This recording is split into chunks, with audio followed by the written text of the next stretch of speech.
Number 1 ஜெப request என்னவா இருக்குது? வேண்டுதல். எப்பவுமே ஜெபத்தில் நம்முடைய நம்பர் 1 வேண்டுதல் வந்து பணத்தோட சம்மந்தப்பட்டிருக்குன்னா அதுவும் என்ன காண்பிக்குது? அது கிட்டத்தட்ட நம்பர் 1 ஆயிடுச்சு. ஒருவேளை கடவுளுக்கு சமமாக இல்லாமல் இருக்கலாம், ஆனால் நமக்கு இதுதான் நம்பர் 1 வேணுன்றோம்.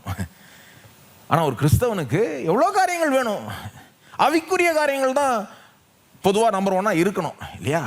ஆனால் கஷ்டத்தில் இருக்கிறப்போ இதெல்லாம் ஃபாலோ பண்ணுறது ரொம்ப கஷ்டம். இதெல்லாம் ஜோக்கு கிடையாது, ரொம்ப கஷ்டம்.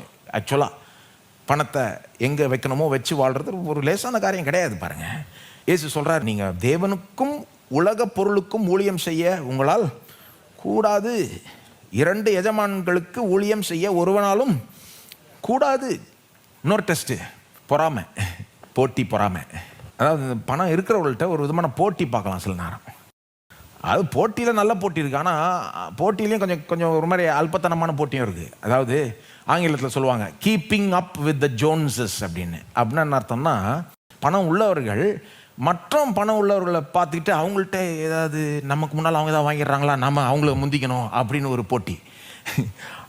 இதுக்கு முன்னால் அவங்க நமக்கு முன்னால் முந்திக்கிட்டாங்கன்னா நாம் இந்த விதத்தில் அவங்களுக்கு முன்னால் இதை வாங்கிடணும், அதை அடைஞ்சிடணும் அப்படின்ற ஒரு அல்பத்தனமான ஒரு போட்டி. அப்படின்னா அது பணத்தை வைக்காமல் அதை உயர்த்திட்டாங்கன்னு அர்த்தம். பணம் இல்லாதவர்கள் அவர்கள்ட்ட பணக்காரங்களை பார்த்து அவங்களுக்கு பொறாமை இருக்கும்னா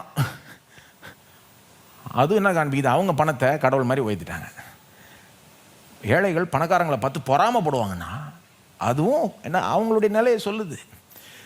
பணக்காரங்க வந்து ஏழைகளை கீழ்த்தனமாக பார்க்குறாங்கன்னா, ஏழைகள் பணக்காரர்களை எங்கேயோ வானத்தில் இருக்கிற மாதிரி பார்க்குறாங்கன்னா, 2 குரூப்பும் பணத்தை கடவுள் மாதிரி ஆக்கிட்டாங்க.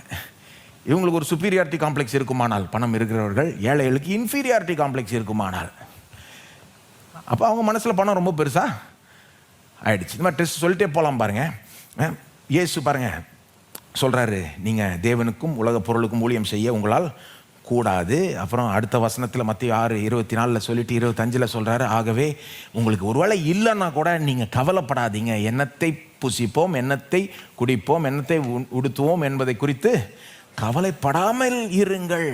இப்போ இல்லைன்னா கூட கவலைப்படாதீங்கன்றாரு. அப்போ கவலைப்படுறதுக்கு போல என்ன செய்யணுமா?